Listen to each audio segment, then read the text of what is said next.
las consideraciones de los estudios eléctricos con nuestro compañero Mario Suárez. Pasaremos luego a las consideraciones civiles con Andrés Vélez y por último, pues las experiencias de montaje de las primeras subestaciones GIS a 500 kilovoltios instaladas en el país por parte de ISA Intercolombia con nuestro compañero Jorge Guarín. Luego de esta presentación, les será enviado a todos los asistentes una pequeña encuesta con el fin de que todos los asistentes presenten posibles temas de interés, temas de estudio para poder conformar grupos de trabajo en el marco del grupo B3, que sería el de subestaciones para el SIGRE, para próximos trabajos que se puedan realizar y grupos de estudio y grupos de trabajo para solucionar dificultades en la industria en general, a partir pues, del trabajo que se viene haciendo con SIGRE Colombia. Entonces, empezamos la temática pues, de las consideraciones electromecánicas. La idea de este webinar no es explicar ni profundizar en lo que es una subestación GIS, sino que simplemente vamos pues, a mirar los temas particulares que se deben tener en cuenta en un diseño de una subestación de estas características. Vamos a ver pues, un poco, pues, iniciando con una definición que es una subestación GIS y vamos a ir ya en diferentes particularidades que se tienen que tener en cuenta desde el punto de vista electromecánico. Listo, entonces, desde el punto de vista, pues tenemos que empezar siempre con una definición, que es una subestación GIS. Una subestación GIS es... A mi esposa que ya va a salir. Pero en reversa no me permite. ¿Perdona? No me permiten estacionar en reversa. Disculpen, hay un micrófono encendido. Estacionar en reversa. Ok, entonces, la definición de una subestación GIS, que empecemos por GIS, es Gas Insulated Substation, por sus siglas en inglés. Las subestaciones GIS son subestaciones completamente normales, pues son subestaciones que tienen exactamente los mismos elementos de una subestación convencional, que son las aisladas en aire, que están ubicados dentro de un recubrimiento metálico llamado envolvente, que puede ser de dos tipos de material, comúnmente son aluminio o acero, que están puestos a tierra, están aterrizados y que el medio aislante, en vez de ser aire, es un gas SF6. ¿No es cierto? El SF6 es un hexafluoruro de azufre y que este medio aislante pues está con una presión entre 3,5 y 5,5 atmósferas, dependiendo si es la parte de esta subestación es el interruptor cuando tiene una mayor presión o parte del circuito principal pues que está a 3,5 atmósferas o bares. ¿Cierto?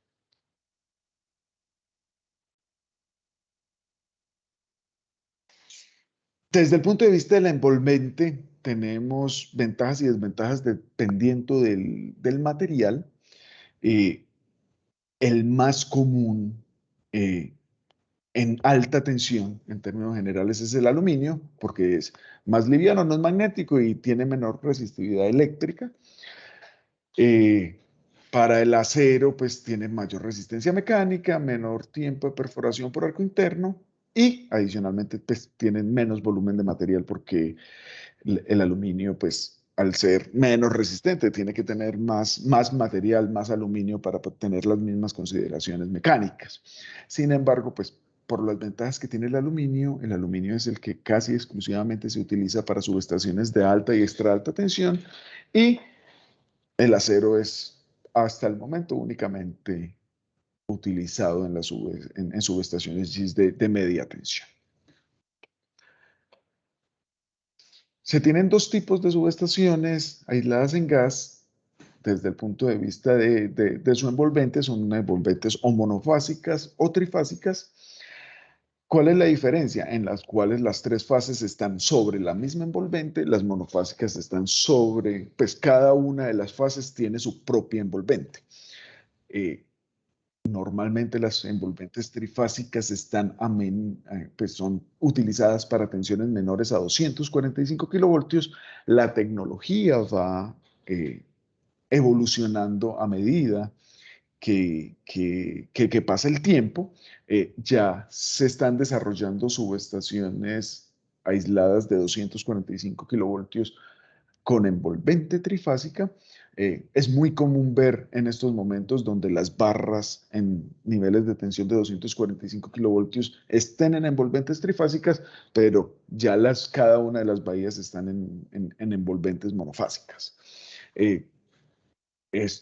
La idea es que la tecnología vaya mudando siempre a que las envolventes sean, independiente del nivel de tensión, sean trifásicas todas. Eso, pues, la tecnología se irá desarrollando en el tiempo. ¿Por qué? Las ventajas, pues, de una envolvente trifásica es que, pues, se utiliza menos material, pues porque no se tiene que tener y desarrollar una envolvente por cada una de las fases. Ocupa mucho menos espacio, precisamente porque no se tienen que generar envolventes para cada una de las fases. Su montaje es mucho más simple, mucho más rápido y adicionalmente, pues una ventaja desde el punto de vista de mantenimiento es que una envolvente trifásica se asemeja mucho a una envolvente, pues a un unifilar, a un diagrama unifilar, entonces por eso tiene una mejor visión de conjunto. ¿Cuáles son las ventajas, pues, de una envolvente monofásica en particular? Desde el punto de vista constructivo es mucho más simple construir un tubo y no tener que tener la construcción de las tres fases al interior, pues, de este tubo. Y adicionalmente, pues la ventaja principal es que no son, eh, pues, son inherentemente no propensas a cortos trifásicos al interior del arreglo. Entonces, esas son las ventajas. Como les dije, pues el desarrollo en estos momentos de la tecnología es que para menores de 245 kilovoltios es exclusivamente envolventes trifásicas. Por encima de 245 kilovoltios son envolventes monofásicas.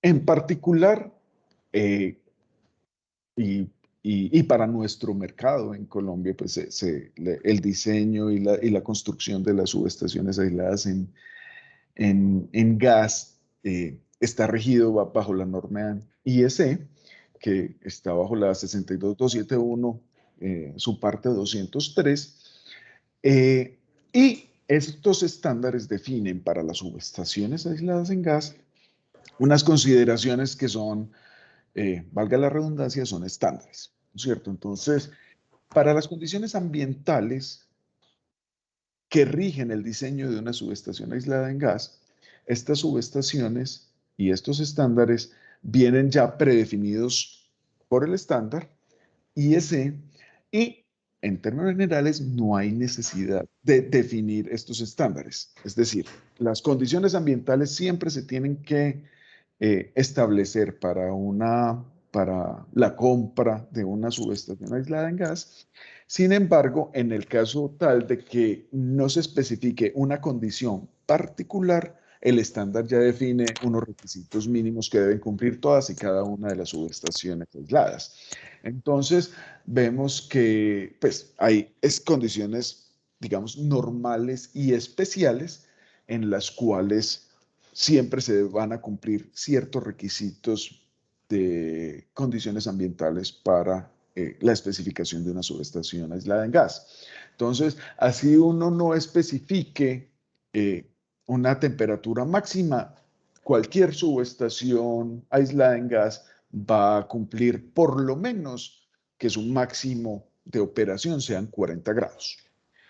Lo mismo para una altitud sobre el nivel del mar, que nosotros pues estamos acostumbrados a instalaciones mucho mayores los 1000 metros, por lo menos una altitud una subestación aislada en gas siempre va a cumplir pues para una altitud de 1000 metros o mayor si uno lo especifica.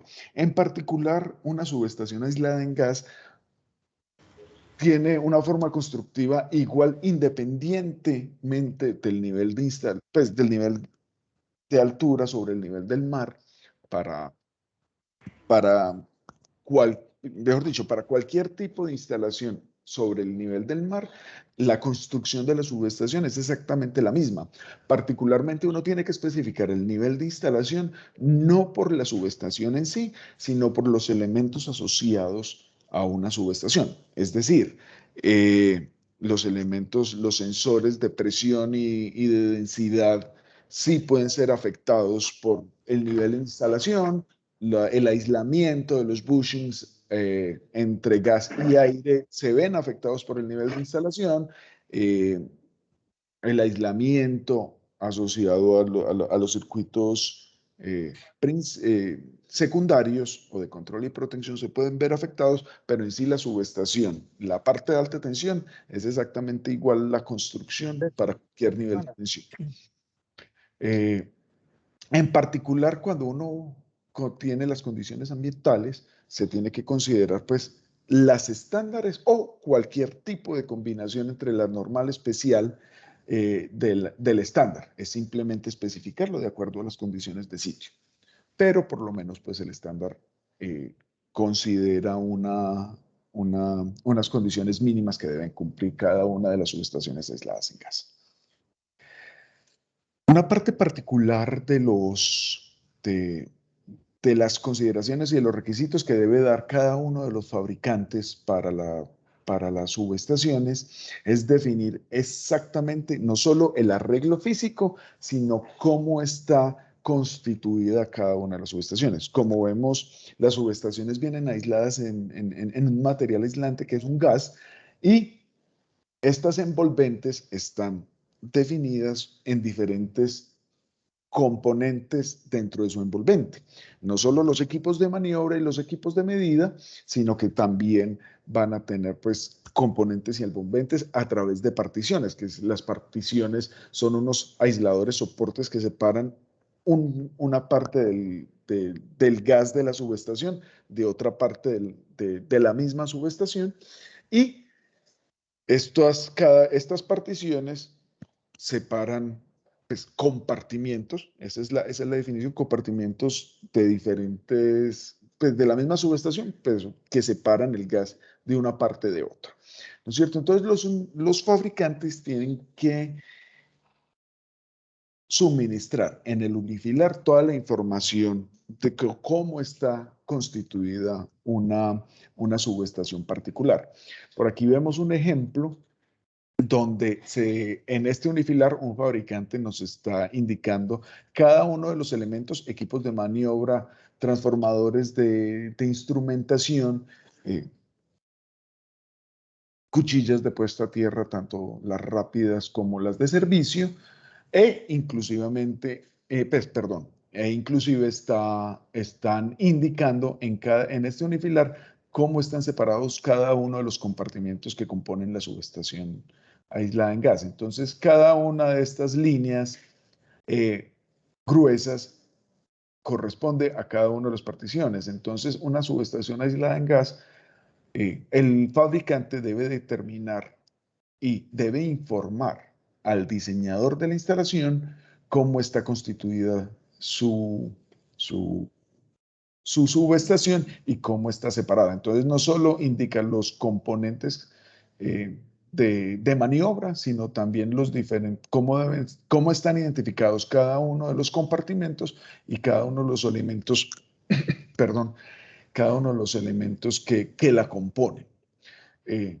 No hay un estándar de cómo se debe suministrar esta información. Cada fabricante es responsable de suministrar la información de modo como le parezca. Por ejemplo, aquí vemos otro ejemplo donde esta es otra subestación de otro nivel de tensión, de otro fabricante, y de otra configuración de subestación, pero que igual suministra la misma cantidad de información. Suministra cómo están las particiones de cada uno de los componentes de la subestación y asimismo, tanto los equipos de maniobra como los elementos que componen la subestación. Entonces, como les digo, no hay un estándar que determine cuál es cómo es la forma de demostrar el unifilar, pero sí se debe dar toda la información que sea necesaria para el diseñador de la instalación tener la información suficiente para hacer el diseño completo.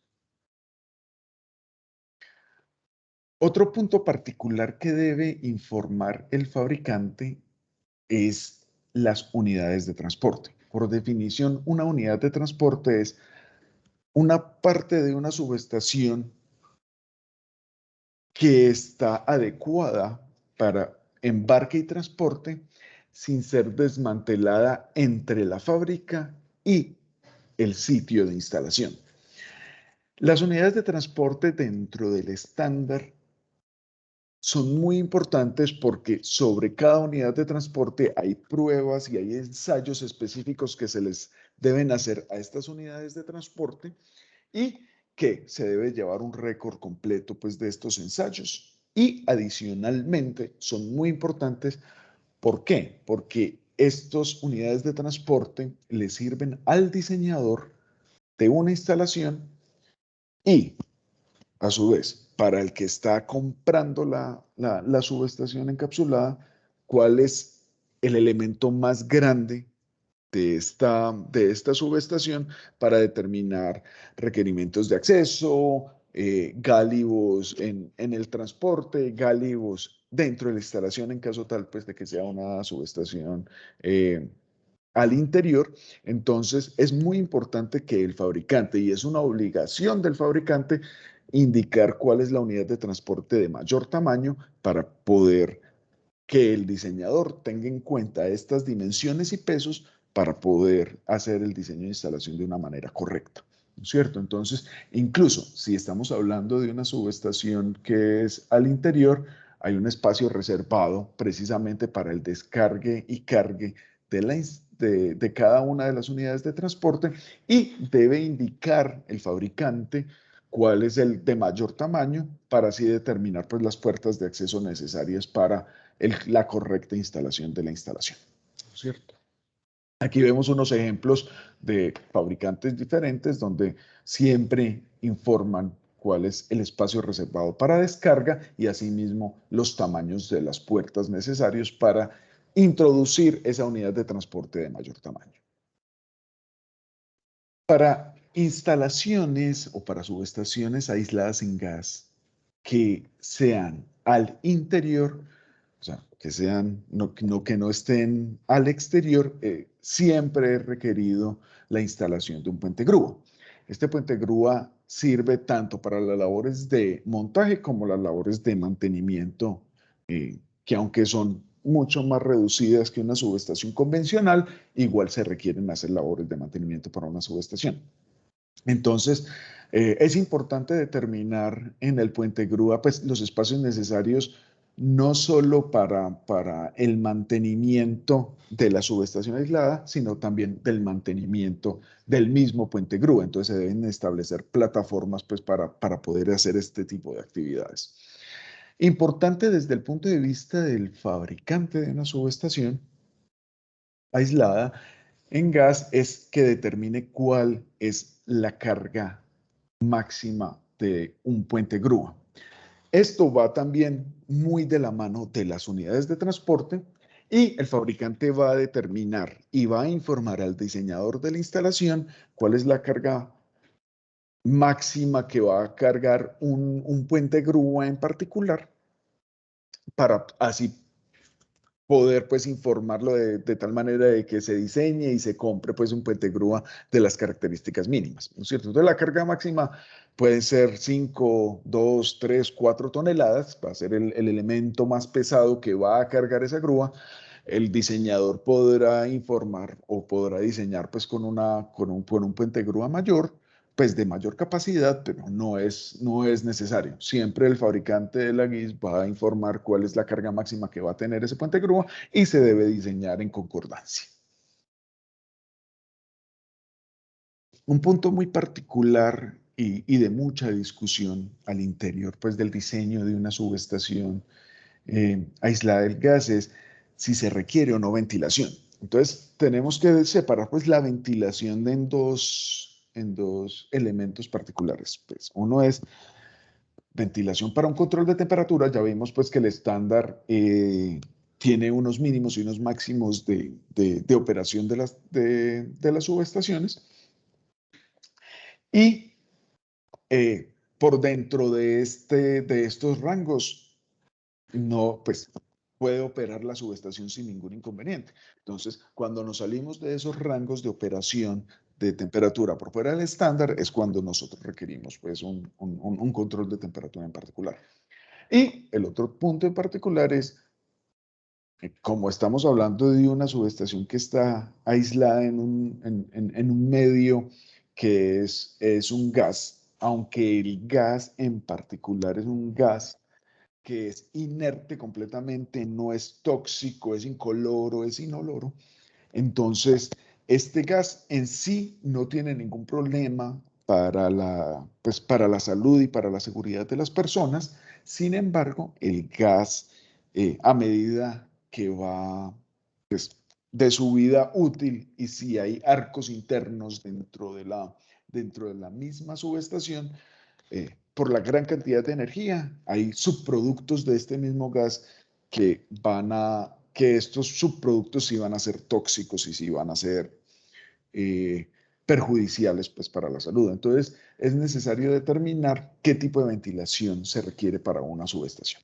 ¿Cierto? Entonces, desde el punto de vista para control de temperatura, normalmente no es requerido ningún tipo de sistema de ventilación forzada para mantener una temperatura. ¿Por qué? Porque los rangos en los cuales una subestación va a operar son bastante amplios. Entonces, a menos que estemos pues, en el Ártico o en un punto donde la temperatura sea muy fría o estamos en un desierto donde la temperatura es muy, muy alta, normalmente no es requerido ningún tipo de sistema para el funcionamiento normal.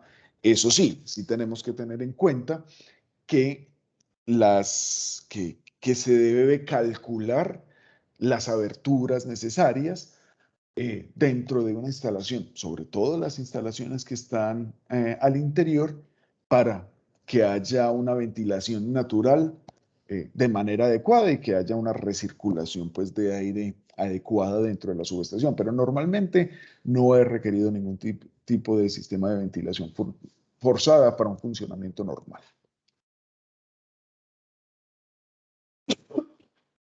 Para la ventilación, disculpe, para la ventilación asociada a la extracción de aire o gas, eh, normalmente, pues bajo el estándar está definido, pues el estándar de seguridad de la misma IEC, una concentración superior al 19% en volumen es la que se considera crítica para cualquier tipo de instalación que pueda tener, que no tenga una ventilación natural adecuada, ¿no es cierto? Sin embargo, 19% en volumen en cualquier instalación, así sea interna, es muy difícil de lograr para que un gas pueda recombinarse, ¿cierto? Entonces, eh, ¿qué es lo que sucede? Así sean consideradas estancas las subestaciones aisladas en gas, ellas tienen una rata de fuga bastante poca, es entre 0,1 y 0,5% al año de rata de fuga que se considera normal, es bastante poco. Para llegar a un 19% en volumen, pues se tendría que fugar todo el gas de una subestación al mismo tiempo y aún así no se lograría. ¿Cuándo se requiere una ventilación forzada? Se requiere una ventilación forzada es cuando no tenemos ningún tipo de ventilación natural Como el gas SF6 es más pesado que el aire, entonces puede acumularse en las partes bajas de una subestación. Entonces, si no se tiene ventilación natural, entonces esta pasaría a ser extraída de manera forzada, ¿no es cierto? Como les comentaba, la ventilación natural es normalmente suficiente para cualquier riesgo potencial en la salud de las personas. Entonces, lo único que se tiene que considerar es las aberturas suficientes para que haya una ventilación natural adecuada y que haya un recambio adecuado. Entonces, simplemente pues, se tiene que hacer unos cálculos mecánicos asociados a la recirculación del aire y eso sería suficiente. No es necesario ningún tipo de ventilación forzada.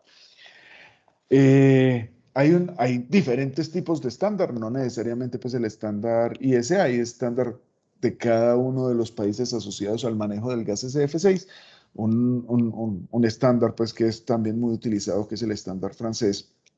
Lo que se requiere en cualquier tipo de cálculo para determinar si hay una necesidad de instalar ventilación forzada es si una vez el elemento más grande que puede ser susceptible a una fuga de gas, el volumen de ese gas que se pueda fugar no supera una capa de 10 centímetros sobre la instalación, no es necesario entonces instalar ventilación forzada. ¿No es cierto? Entonces, ese es otro estándar que se utiliza bastante, va muy de la mano pues con el porcentaje de volumen a ocupar en una instalación cualquiera, pero se pueden utilizar cualquier tipo, esos son criterios diferentes que se pueden utilizar.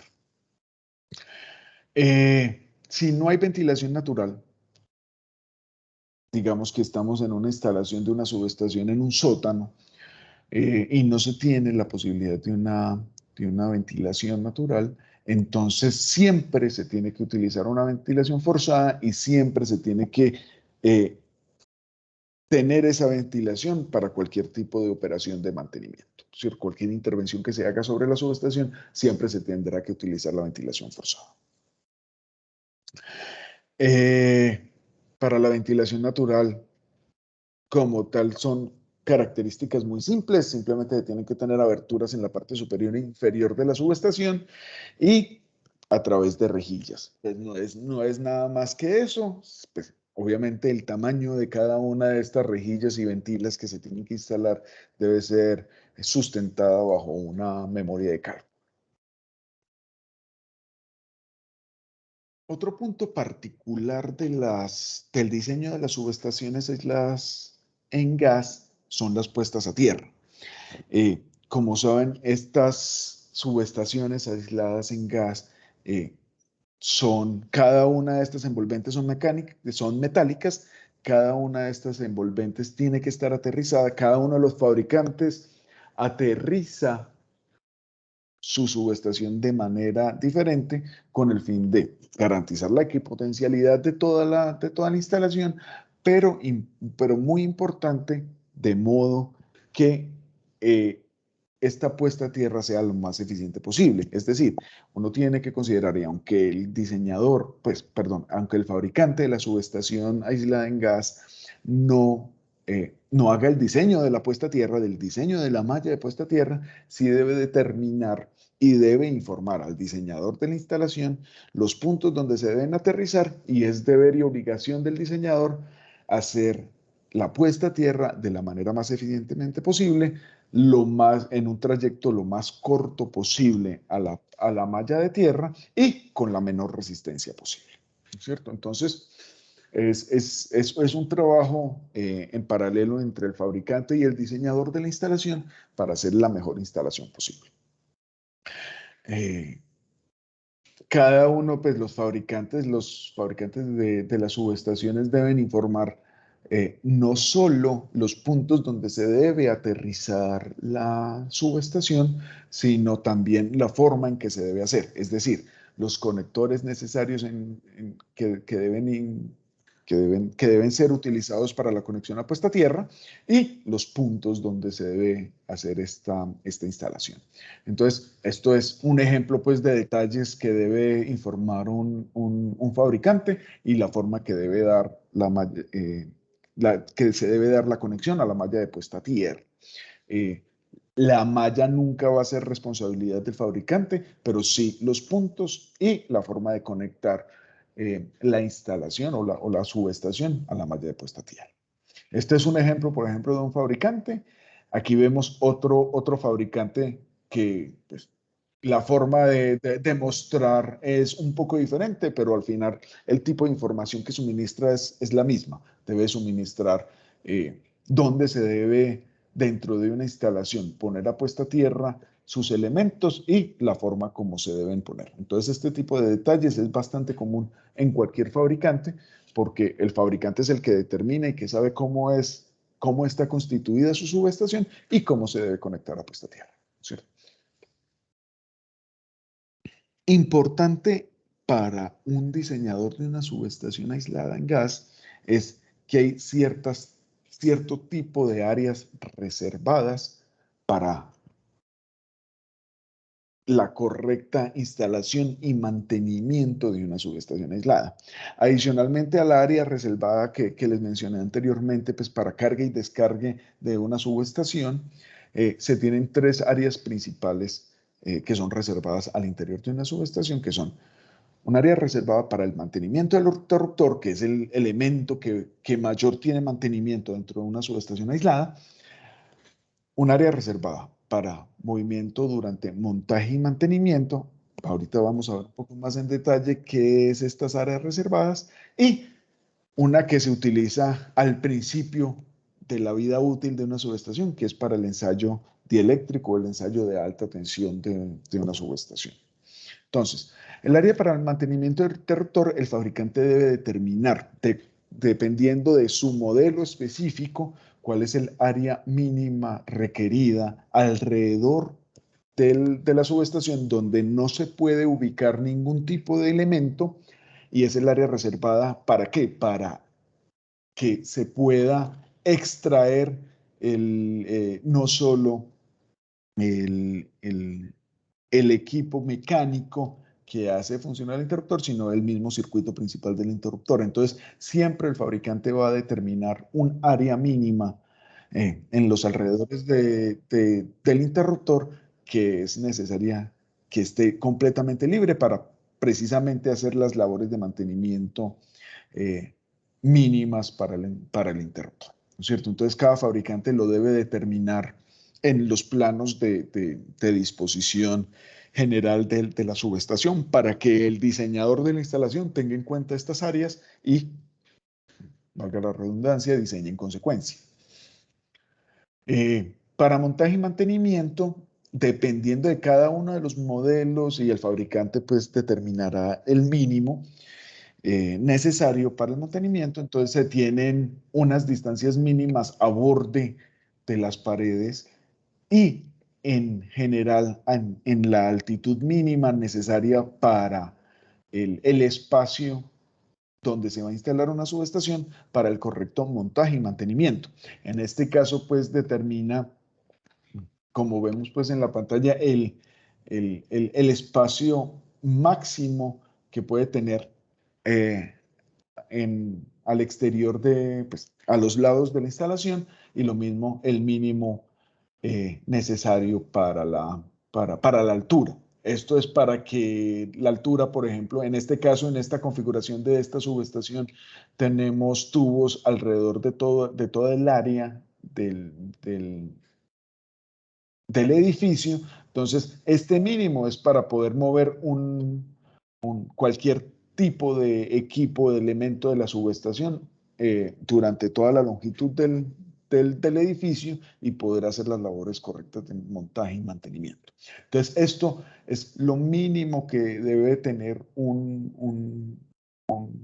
pues no estos valores en específico, sino cada fabricante dependiendo del modelo y del sitio de instalación, que es lo mínimo que se tiene que considerar. Entonces es muy importante para hacer el diseño de las edificaciones, estos estos mínimos o máximos para poder tener una correcta, un correcto funcionamiento y un correcto montaje y mantenimiento de la instalación. El último área que es muy importante, que se utiliza prácticamente una sola vez en la vida útil de una subestación, es el área reservada para el ensayo dieléctrico de alta tensión, ¿cierto? Esto es una prueba que es la más importante en la instalación y puesta en servicio de una subestación aislada de gas y que tiene pues un objetivo, pues realmente tiene dos objetivos muy claros, que es reducir al mínimo el riesgo de avería, porque si el ensayo sale satisfactorio, es completamente claro que el riesgo de avería va a ser mínimo durante la vida útil de una subestación y demostrar pues que fue correctamente instalada en los estándares tanto de limpieza como de nivel de aislamiento adecuado. Entonces, estos equipos no están instalados permanentemente en una subestación, solamente se utilizan en el periodo de puesta en servicio. Normalmente son suministrados por el mismo fabricante de la subestación aislada y se utilizan, pues como son de un tamaño considerable, es necesario que desde el diseño de la instalación se tenga esa área reservada para hacer este tipo de ensayos en la puesta en servicio de las subestaciones. Un punto en particular son los cubículos de control local o LSCs. Cada una de las subestaciones GIS y cada uno de los fabricantes tiene su propio diseño de gabinetes de control local. Como estamos hablando de subestaciones que tienen todos los equipos realmente muy cerca, entonces el gabinete de control local es el punto de, digamos, de frontera entre el control de nivel cero o control pues de patio y los controles y protección de niveles superiores. Entonces, el límite de suministro de un fabricante de una subestación va a ser este gabinete de control local. ¿Y por qué es importante saber tanto el tamaño como la posición de estos cubículos? Dependiendo del fabricante, el nivel de tensión y el tipo de subestación, estos pueden ser directamente adosados a la subestación aislada o pueden ser, como en el caso de la foto izquierda, pueden ser gabinetes de control que están por fuera de las envolventes. ¿Por qué es importante una correcta comunicación entre el diseñador de la instalación y el fabricante de la GIS? Es porque, como les dije, el punto de frontera de suministro de un fabricante es el gabinete de control local, tiene que suministrar el cableado entre los equipos de maniobra, los transformadores de instrumentación y el gabinete de control local. Entonces, es por eso que siempre debe haber una correcta comunicación entre el diseñador y el fabricante para que el fabricante pueda determinar cuánto es su suministro y asimismo pues pueda ser instalado de manera adecuada. Y por último, un punto muy particular que también tiene que ser en una correcta conversación entre el diseñador y el fabricante de la GIS, el diseñador tiene que tener en cuenta los pasos de tubería cuando estamos hablando de una subestación al interior, los pasos de tubería para paso de estos tubos entre la parte interior y exterior de la instalación, en el caso tal pues que no sea una conexión en cable y que los tubos salgan por una conexión aérea. Entonces, es muy importante entre el diseñador de la instalación y el fabricante determinar exactamente dónde se va a hacer el cruce, porque asimismo se tiene que dejar todas las consideraciones y todos los diseños necesarios dentro del edificio para que el cable, pues para que los tubos puedan pasar de manera adecuada. Es importante pues esta comunicación porque de todas maneras el, eh, las holguras que se tienen para los tipos de cruces son muy pocas, entonces es por eso que se tiene que tener una coordinación adecuada entre el fabricante y el diseñador. Bueno, estos son pues como las consideraciones generales que se tenían para el diseño electromecánico de una subestación aislada del gas. Le voy a dar paso pues a mi compañero Mario Suárez para que continúe con el tema de estudios eléctricos.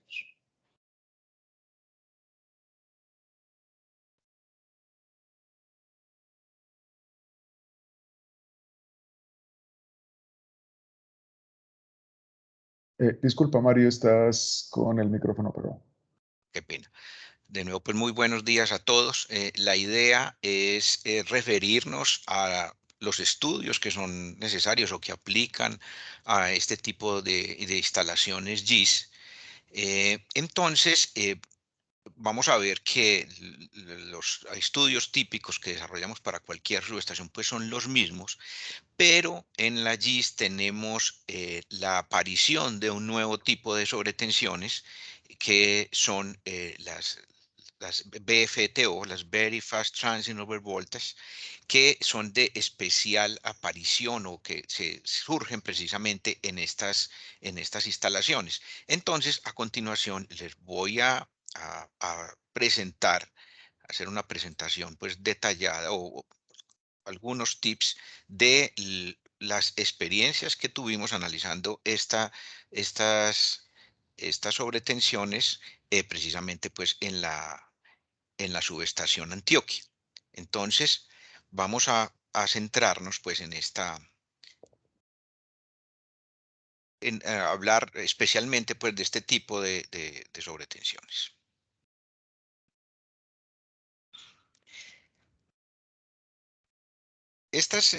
Las Very Fast Transient Over Voltage, surgen dentro de la subestación por maniobras internas, especialmente de seccionadores. Estos seccionadores, pues lo que están haciendo es desconectando una sección de la subestación, desconectando o conectando, porque puede ocurrir en ambas maniobras. Los seccionadores lo que hacen es separar una sección de la otra.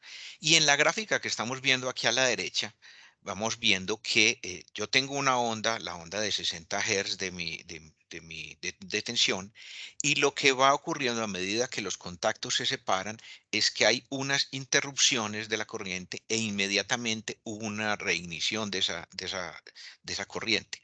Entonces, a medida que los contactos se separan, se interrumpe y vuelve y se repone la corriente y va causando unos transitorios de muy alta frecuencia. Aquí la, la gráfica nos ilustra más o menos el origen de donde están viniendo esas sobretensiones hasta que ya pues los contactos se separan y la maniobra termina, pero este es el origen de esas sobretensiones.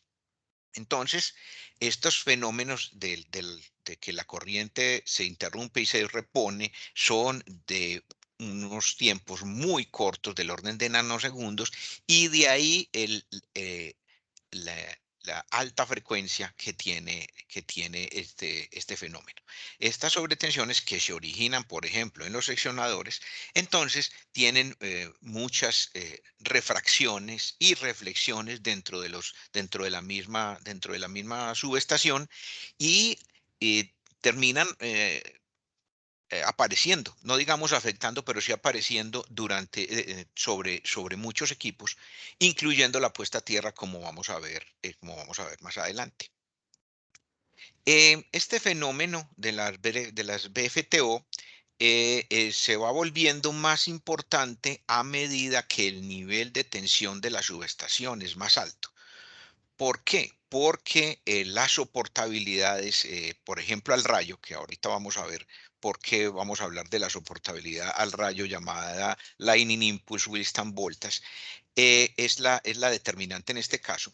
Entonces, para los niveles de tensión bajos, estamos hablando por aquí, por ejemplo, de 220 kilovoltios hasta 500, esos valores de soportabilidad al rayo son muy altos, pero a medida que la tensión se eleva, em, y estamos hablando pues ya de subestaciones hasta 1100 kilovoltios que es el máximo nivel que tenemos hasta en este momento, ya en estos niveles arriba de los 700 kilovoltios, pues ya el problema se va volviendo mucho más importante y empieza a incidir sobre el aislamiento o sobre la coordinación de aislamiento que tenga la sobretensión.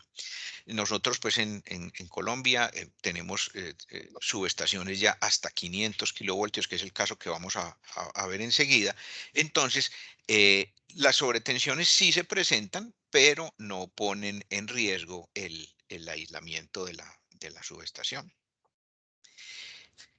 ¿Qué es lo que nos falta en cuanto al análisis de este tipo de sobretensiones? Aquí estamos mostrando la clasificación de sobretensiones que hace la IEC, en donde pues habla de sobretensiones temporales, habla de frente lento, que es de maniobra, habla de frente rápido, que son las atmosféricas, y todos esos niveles o esas sobretensiones tienen ya unas soportabilidades definidas y normalizadas que podemos estudiar en la norma.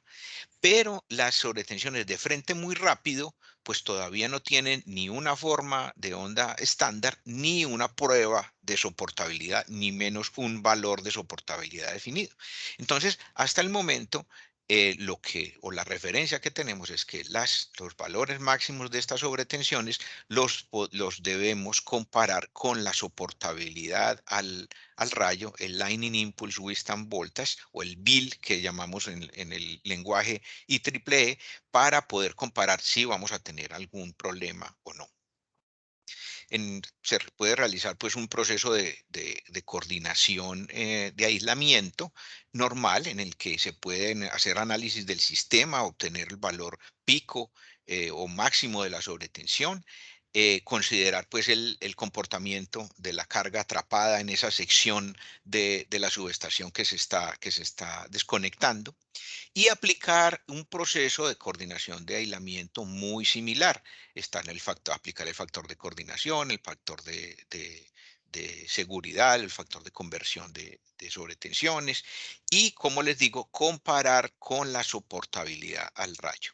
Aquí quiero aclarar que no es necesario para los equipos de la subestación GIS, no es necesario hacer o aplicar la coordinación, el factor de atmosférico en un valor especial, porque la subestación el aislamiento de la subestación no está siendo afectado pues por la altura y las condiciones del aire en ese determinado punto.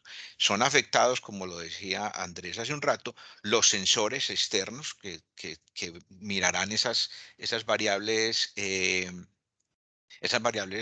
climáticas y ambientales, y son afectados los equipos que están por fuera del equipo GIS y que sirven pues para la llegada de las líneas hasta los bujes de la subestación. En eso sí tendremos que tener pues en cuenta la altura. Para la subestación GIS no hay unas consideraciones especiales. Finalmente, si se encuentran problemas pues con el BFTO, pues habrá que tomar unas medidas de mitigación en cuanto al aislamiento. Entonces, ya vimos que ese switcheo de los seccionadores produce las sobretensiones. Esas sobretensiones BFTO pues van a tener ondas viajeras que están recorriendo la subestación y pueden tener algunos efectos, como lo vamos a ver a continuación, y pueden tener efectos externos, pues como ya en la envolvente, en cuanto a interferencia de campos electromagnéticos y ondas que salen de la subestación y pueden llegar a afectar equipos externos. Entonces, en nuestro caso, pudimos detectar que hay algún estrés en algunas partes de la subestación, sin decir que estamos comprometiendo pues el aislamiento, como ya lo mencionamos. Perdón. Para hacer este tipo de simulaciones, entonces, se necesita hacer un modelo muy especial, porque el fenómeno es de muy alta frecuencia y puede, pues, y necesita que tener los modelos precisos, los modelos adecuados para que respondan a este tipo de ondas. Entonces vamos a tener muchos de los equipos modelados pues a través de parámetros distribuidos que puedan analizar la propagación de onda, y muchos equipos modelados por su característica capacitiva, porque así lo requiere pues el análisis que estamos haciendo. Y vamos a encontrar que la situación o el comportamiento de estos transitorios de muy alta frecuencia tiene un comportamiento muy especial que debe ser analizado. Aquí les estoy mostrando en la izquierda pues el modelo de la subestación. Obviamente tenemos que seguir la topología no solamente de conexión, o sea, el diagrama unifilar de la subestación, sino también la geometría que tiene las tuberías que conforman las diferentes secciones de la subestación. En este caso hicimos una modelación especial, no solamente de los equipos de subestación, sino también de la malla de tierra, siguiendo ese enlace entre los equipos de alta tensión y la malla de tierra. Como lo mencionaba Andrés hace un rato, la malla de tierra es un diseño que es totalmente aparte pues, del fabricante. Entonces, siguiendo los planos de conexión de puesta a tierra de los equipos de subestación, hicimos todo ese detalle para tratar de emular el comportamiento tanto de los equipos de alta tensión como de la subestación. La subestación requiere de un modelo muy especial porque vamos a ver la respuesta de un fenómeno de alta frecuencia. Hay que tener en cuenta que la malla de tierra está diseñada especialmente, las pautas para el diseño están dadas a 60 Hz. Entonces, el resultado de ese diseño, pues lo plasmamos, lo tratamos de plasmar en un modelo apto para alta frecuencia y poder ver qué estaba ocurriendo. Y el modelo es un entramado pues, de elementos que consideran la resistividad del terreno y considera el entramado de los conectores que tiene la malla de tierra. Al simular el BFTO en varios seccionadores y ver los efectos que teníamos sobre esa malla, pudimos encontrar una cosa de este estilo, en donde los puntos, aquí estamos viendo los puntos que están de la malla tierra cercanos al seccionador que se estaba maniobrando, pues presentaron unos valores mayores de TPGR, o sea, un elevamiento de la tensión en la malla más alto. Y también lo encontramos en las salidas de las líneas, que en este caso pues son líneas de 500 kilovoltios que tienen reactores de línea asociados. Y ese encuentro entre la GIS y los equipos inductivos pues tiene un efecto también especial que hizo que esta tensión que pudimos encontrar en la malla pues fuera también especialmente alta. ¿Qué es lo que pudimos verificar? Pudimos obtener ondas de este tipo, por ejemplo, en puntos donde se encuentra la envolvente con el soporte. Aquí vemos que hay un pequeño arco. Se supone que tanto la envolvente está puesta a tierra como este soporte que la está sosteniendo están puestos a tierra. Pero ¿cuál es el punto? Están puestos a tierra de diferentes puntos de la malla de tierra. Entonces, a estas altas frecuencias aparecen unas tensiones, unas diferencias de tensiones importantes que pueden producir este tipo de arcos, que no comprometen el aislamiento, pero que lo que hacen es, pues, aparecen y se pueden visualizar, pues, en el momento de la maniobra del seccionador. Pudimos determinar, pues, que aparecen estas sobretensiones eh, generados pues por la malla de tierra, y que era pues especialmente crítico en las salidas. Por ejemplo, es muy normal que la salida de la subestación tenga esta configuración. Como es en 500 kilovoltios, cada fase tiene un encapsulamiento individual, y las fases, por ejemplo, aquí tienen unas diferentes longitudes ya para garantizar los distanciamientos en aire que van a tener cuando ya tengamos los enlaces con la línea de transmisión. Estas longitudes también diferencian o influyen en el comportamiento de lo que estamos encontrando. También pudimos encontrar que hay efectos sobre los transformadores de potencial. Todas estas sobretensiones que están apareciendo entre el conductor y el encapsulado de la subestación, pues también se reflejan en el transformador de potencial y se reflejan al lado secundario no a través del PT, porque el PT es un elemento inductivo que para estos fenómenos casi que no participa, es una impedancia infinita. Entonces, a través de los acoples capacitivos pueden aparecer en el secundario de las borneras y tener algún tipo de exigencias en cuanto a los equipos que están ahí conectados. Es unas gráficas de lo que pudimos obtener modelando. Aquí está el PT. Como les digo, esta es la descripción de un PT normal, pero esta parte inductiva no participa, sino que participan los acoples capacitivos que hay entre el lado de alta y el lado de baja. Aquí vemos que pueden haber tensiones pues, que son de muy corta duración. Aquí miren que el eje de esta gráfica está prácticamente es un nanosegundo que estamos graficando, pero aparecen sobretensiones pues, que pueden superar los 100 kilovoltios. Finalmente, las medidas de mitigación que se han explorado pues, para tratar de controlar este tipo de fenómenos, pues está en la equipotencialización de diferentes secciones de la envolvente, ya sea a través de enlaces. Se exploró pues la posibilidad de homogeneizar tanto la malla de puesta a tierra para tener unas mejores respuestas, la conexión de elementos de óxido de zinc uniendo las secciones del encapsulado para que si se presentan sobretensiones pues puedan transferirse de una manera a través de la impedancia no lineal que tiene el ZNO. Y en los PTs pues se exploró la posibilidad de instalación de DPS en el secundario con las problemáticas que puede llegar a tener en determinados casos.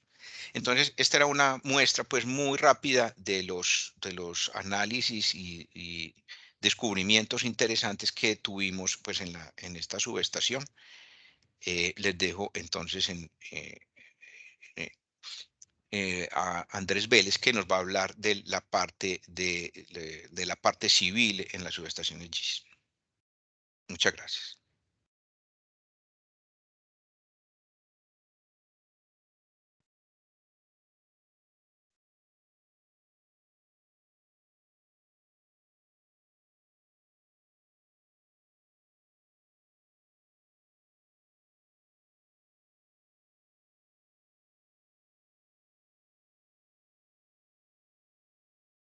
Andrés, por favor. Sí. Buenos días para todos. Mi nombre es Andrés Vélez, hago parte de HMB, trabajo en el área de ingeniería civil en subestaciones. Voy a proyectarles entonces la presentación y le agradezco que me informen si la logran visualizar.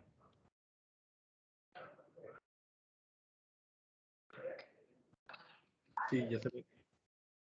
Ok. Bueno, vamos entonces a intentar durante unos 20 minutos darle unos conceptos generales del diseño civil que tienen estas subestaciones GIS. Nos vamos a apoyar mucho en las dos intervenciones anteriores de los ingenieros Andrés y Mario. Bueno, vamos a hablar un poco del emplazamiento de los equipos, cómo los vamos a posicionar dentro de una subestación, los requerimientos locativos que ya básicamente se tocaron con los espacios requeridos para el montaje, las necesidades de espacios de carga y descarga de los puentes grúas. Vamos a hablar un poquito de las entregas que nos ofrecen los diferentes fabricantes, fundamentalmente las cargas estructurales para realizar los diseños de las obras civiles, un tema fundamental que para nosotros es la validación sísmica, y por último, los diferentes tipos de cimentaciones que podríamos lograr. Bueno, ¿qué configuraciones típicas tenemos? Tenemos una configuración exterior, aquí la vemos en pantalla, entonces en esta configuración es fundamental tener un buen espacio. La G la ubicamos normalmente junto con unos pórticos para tener las salidas de líneas generalmente, y si tenemos obviamente bahías de transformación, conectamos las Gs a los transformadores y a las salidas de líneas directamente. Entonces, configuración exterior. Es muy posible, y ya lo hemos visto, que las Gs también se decidan incorporar al interior de un edificio. Esta edificación sería un diseño particular según las necesidades del proyecto. Se puede tener una configuración en concreto reforzado o en otros materiales. Es como en Colombia utilizamos naves industriales en acero, y pues ahorita vemos algunas imágenes al respecto. También tenemos en las subestaciones GIS la posibilidad de bahías móviles. Es conocido por todos seguramente que son unos carros donde transportamos en una cama baja o en un contenedor la bahía que necesitamos. Esto se utiliza mucho para las desenergizaciones o digamos las etapas constructivas donde necesitamos realizar algún mantenimiento. Entonces vienen carros provistos de una vez con la bahía en tecnología GIS. También obviamente hay en tecnología tradicional, pero es más efectivo por el tema del aislamiento en la tecnología GIS. Tenemos actualmente muchos equipos de subestaciones de patio, equipos híbridos, en donde fusionamos en un solo equipo lo que realizarían 3 o 4 equipos de medida. Los transformadores y los DPS pueden todos quedar acá junto con el interruptor. Son equipos híbridos. Esto está siendo muy utilizado en casi todas las subestaciones a nivel nacional. También, obviamente, es una publicidad, pero se pueden desarrollar líneas de transmisión también en GIS. Y esto lo mencionó Andrés, pero es posible realizar un diseño arquitectónico donde las G se ubiquen en unos edificios que estén mimetizados en las ciudades, como es este caso, o que seamos un poco mucho más especializados y desarrollemos alguna configuración más especial. Aquí vemos un parque, es un parque, y básicamente tenemos una puerta donde se ubica una G. Esto hay suficientemente documentación para leer sobre ella. Ha recibido varios premios por básicamente tener un concepto ecoamigable y funcional en las ciudades. Bueno, nos vamos a centrar en esta breve exposición, en estas dos, que son las más típicas y más comunes. Básicamente tenemos las subestaciones que se ubican en el interior de los edificios. ¿Qué necesitamos conocer al interior de los edificios? Bueno, ¿qué configuración de GIS vamos a tener? ¿Qué alturas, qué dimensiones? Con esas dimensiones, entonces, vamos a definir los espacios libres de circulación o de mantenimiento, como lo indicó ahorita el ingeniero Andrés Larios. Esos espacios más la huella de la GIS nos van a definir las dimensiones de nuestra edificación. La edificación, como lo dije, en general puede ser de concreto o metal u otro material de las nuevas tendencias pues, que tenemos ahora digamos, en investigación. En general, si tenemos un edificio, pues tenemos un puente grúa. Aquí se puede visualizar, hay 2 puentes grúas de diferentes capacidades según los pesos que tengan cada uno de los compartimentos. Cada compartimento en general tiene una variación según los niveles de tensión, pero podríamos redondear que pesan 5 toneladas. Entonces es muy común unos puentes grúas de 5 toneladas o de 10. Puentes grúas mayores no son tan frecuentes en estos tipos de edificaciones. Los espacios de carga al frente de cada puerta principal del edificio se ubican estos espacios para obviamente hacer el montaje y el retiro de los equipos. Como las tuberías salen de las edificaciones como se ve en la imagen, entonces necesitamos digamos, recibir del fabricante la información exacta de dónde se ubican estas salidas para claramente en la estructura poner alguna, digamos, estructura auxiliar de soporte que, digamos, no nos vaya a desestabilizar este punto. En esta imagen, obviamente, tienen un doble muro que está ocultando la estructura que soporta estos tubos. En la imagen también se pueden ver que según la configuración de las G se puede requerir estructura metálica. Hay unas estructuras metálicas acá que tienen unas barandas y escaleras para lograr acceder a los puntos en donde están los controles de las Gs. Los cárcamos y ductos siempre van a estar cuando tenemos necesidades, facilidades eléctricas. Entonces, acá básicamente tenemos bajo lo que tenemos en la imagen unas redes de cárcamos y ductos que básicamente nos permiten la conexión con los otros sistemas de las subestaciones. Esto sería entonces en el interior. Básicamente tenemos una configuración de una edificación que se define con las facilidades de la disposición física de la subestación. Se necesitan indicar los espacios de la edificación, seguramente presentar ante las oficinas de curaduría los permisos de esa edificación y claramente tener los espacios para la ubicación de los pórticos y de los DPS que acompañan normalmente las GIS. La edificación se puede desarrollar en cualquier material, como lo digo, pero lo más común en nuestro país es una nave industrial, un edificio metálico, por unas ventajas. Es bastante simple el montaje, se prefabrican todos los elementos metálicos en una fábrica de estructuras metálicas, se llevan, se arman, tienen una buena resistencia al fuego y la norma nos lo permite por la altura que tienen y claramente con muros prefabricados termoacústicos se logran las disminuciones del ruido, de la temperatura que afectarían la edificación. Para considerar en el edificio, como normalmente vamos a tener un puente grúa, entonces necesitamos hacer un diseño detallado de la ménsula que soporta el puente grúa y claramente pues el sistema estructural lo definirá el ingeniero estructural, pero lo típico es hacer un pórtico con diagonales excéntricas. Aquí en la imagen también vemos otro tipo de salida de tubos de GIS que no está mimetizado, no tiene un muro. Aquí queda expuesto, pero claramente tiene la estructura de soporte que le da la resistencia. El otro tipo de subestaciones al cual me refería son las subestaciones exteriores, en donde están a la intemperie los compartimentos de las GIS. En esas subestaciones lo que tenemos que tener en cuenta es que necesitamos un espacio físico mayor, que nuestros equipos van a estar a la intemperie y que posiblemente requieran un poco más de mantenimiento, al menos de lavado y de verificación, que con el paso de los años no tengamos problemas en los pernos de anclaje y digamos, en el acabado que tiene nuestro equipo.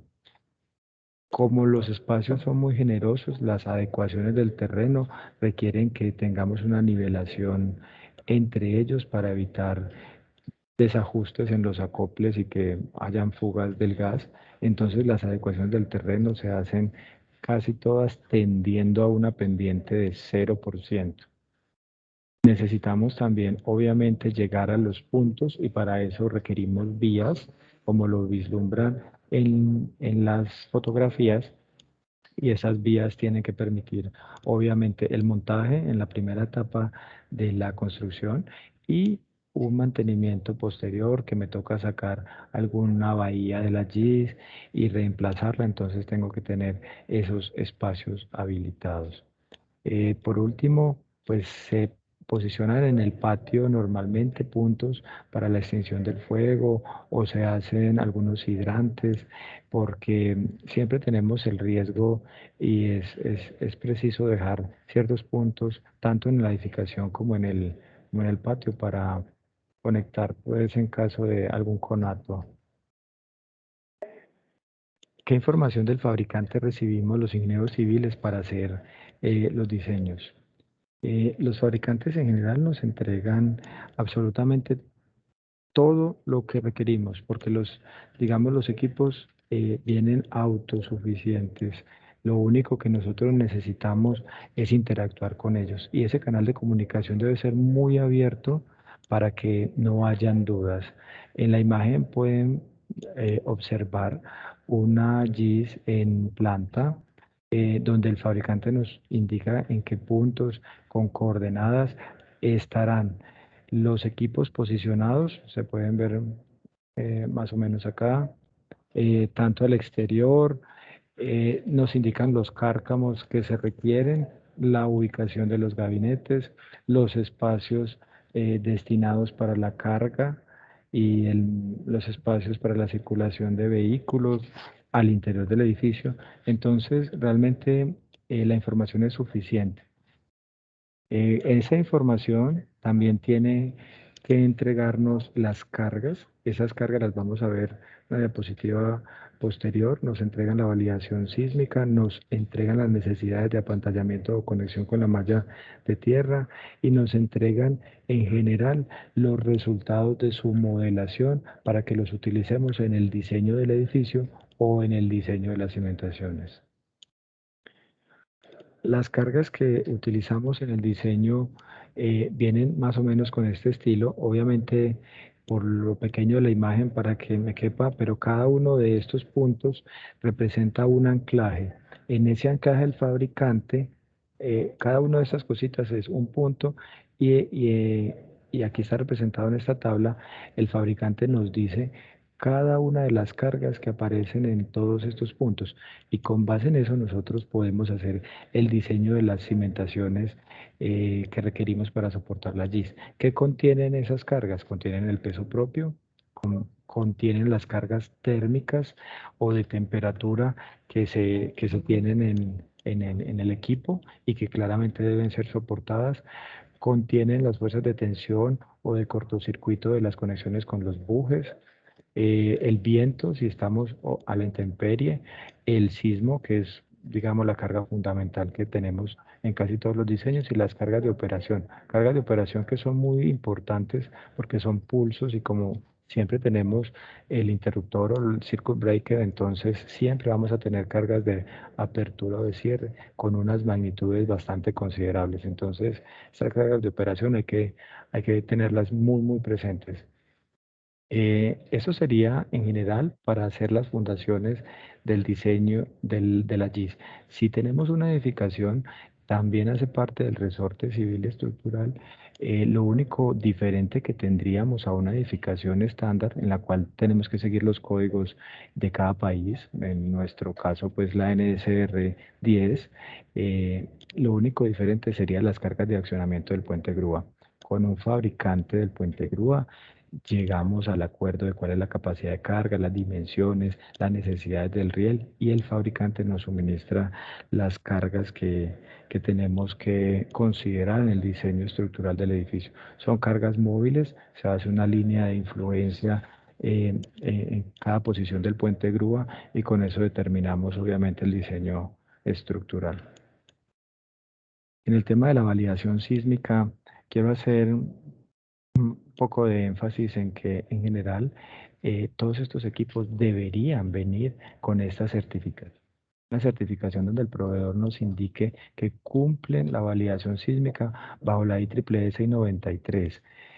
Hay otras regulaciones aceptadas en diferentes países de la IEC y de normativas propias de cada país, pero la más genérica siempre ha sido la IEEE y además es una de las más estrictas. Entonces, si los equipos vienen con esta certificación, digamos que tienen un punto a favor, son mucho más confiables. Este código, básicamente en el anexo P, nos indica en términos generales que según el nivel de tensión, yo tengo que hacer diferentes pruebas. Eh, puedo, puedo hacer unas pruebas en mesa vibratoria, puedo hacer un análisis dinámico, puedo hacer un análisis estático, digamos, calculando manualmente la GIS, o puedo en baja tensión no tener que realizar ninguna prueba porque casi todos los equipos menores a 34 kilovoltios no requieren validación sísmica. Aquí tenemos una imagen de lo que sería la mesa vibratoria. Para los que no saben, pues en las instituciones de laboratorios o de universidades hay unas máquinas que reflejan a través de una sistematización lo que sería un movimiento sísmico. Se le meten unos espectros o unas señales y esto que estoy señalando, que es una mesa vibratoria, empieza a oscilar, haciendo que el equipo se deforme como sucedería en un evento sísmico cuando él esté ocupado. Como todo está controlado con sensores y está tecnificado, entonces se miden en cada una de las posiciones cuáles son los esfuerzos producidos y con base en esos esfuerzos se determina si el equipo cumple o no. Digamos que lo ideal es que todos los equipos, no solamente las GIS, tengan esta validación en mesa vibratoria, pero no es de todas maneras por el nivel de tensión lo que es, digamos, exigido. Se puede hacer una modelación en análisis dinámico donde lo hacemos en unos software especiales y tratamos de reflejar también el sismo, pero esto sería a nivel computacional, o se puede hacer según el nivel de tensión para entre 34 y 115 a través de cálculos estáticos. Aquí pueden ver lo que sería una modelación dinámica. El fabricante en general modela toda un GIS, lo somete a un espectro que representa el sismo según los niveles que se definan en el proyecto, alto, moderado o bajo. Se obtienen unos resultados y se mira cada uno de los elementos. Aquí particularmente estamos mirando este elemento y se hacen diferentes combinaciones de carga para mirar todos los elementos que componen la GIS. Con eso se sacan unos resultados en cada uno de los puntos y con la resistencia del material que corresponda, pues se determina el respectivo factor de seguridad si cumple o no. En general, pues todos son de aluminio, hay algunos que son de metal, pero este es el procedimiento en términos muy abreviados de lo que realizaría una validación sísmica. Muy importante, la validación sísmica entrega el resultado del diseño de los pernos de anclaje. Los pernos de anclaje de cada uno de los soportes, de cada uno de los circuit breakers, aparece en la validación sísmica, y aparece es porque la validación se debe realizar con los pernos que vamos a incorporar en la realidad. Entonces, si son pernos preinstalados, si son pernos epóxicos, cuál aditivo le tengo que poner al epóxico, qué longitud del perno, el diámetro, cuántos pernos. En general, la validación sísmica refleja ese diseño. En cuanto a las cimentaciones, en general tenemos dos posibilidades de realizar cimentaciones en las GIS. Lo que vislumbran en la foto, donde tenemos cimentaciones independientes. No sé si logran aquí lo que les resalto, y miren que tenemos como por cada uno de los soportes un pedestal o una losa pequeña o una zapata. Esto en general representa que están aisladas esta cimentación, esta respecto de esta. Están separadas físicamente cierto espacio y en ese espacio lo que hay es el suelo normal. Estos serían cimentaciones independientes, la primera opción. La otra opción que tenemos en el momento es una losa completa, es una losa donde toda la GIS se posaría. Sería básicamente extrapolar estas cimentaciones independientes a una gran losa de concreto donde no tengo ningún espacio. Si logran ver acá, no hay nada que se pose en ese espacio, sin embargo hay una losa continua. Esto obviamente representa unos costos económicos porque tenemos mayores cantidades de obra, pero es alguno de los digamos, de los tipos de sistemas de cimentación que podríamos tener. La tendencia mundial es a evitar el uso del concreto. Entonces, es muy probable que empecemos a migrar a otro tipo de soluciones que no involucren el concreto. Ya lo estamos haciendo, todas las empresas estamos con unos retos muy grandes ambientales, tenemos que lograrlo. Seguramente ustedes han visto pues en las noticias y en todo con el pacto que acaba de suscribir Colombia para el 2034, 36. Entonces, a mediano plazo tenemos unas metas. En el 2030 tenemos que cumplir unas, en el 2050 otras. Entonces, estos sistemas de fundaciones empezarán a migrar para cumplir esas necesidades ambientales. Bueno, ¿y qué me dice? ¿Y yo cómo hago la cimentación? Si la hago aislada o la hago con una losa. Entonces, los fabricantes, ellos tienen unas necesidades de asentamientos diferenciales. ¿Qué significa? Que el fabricante me indica cuánto es la tolerancia máxima que puede tener de deformación uno de los puntos, digamos este punto, si lo llamamos 1, respecto de este que se llame 2. Como ellos están separados físicamente una distancia, yo solo puedo limitar que uno de las dos cimentaciones se asiente, o sea, que se entierre en el terreno máximo cierta dimensión. Y eso es lo que trato de reflejar acá en unos ejemplos. Obviamente en cada caso será diferente. Acá tenemos que en 2000 milímetros solo puedo tener una diferencia de 5 milímetros. O acá tenemos otros diferentes. Entonces es muy importante que todos nos grabemos que el diseño de las cimentaciones está controlado básicamente por el asentamiento máximo permitido por el fabricante.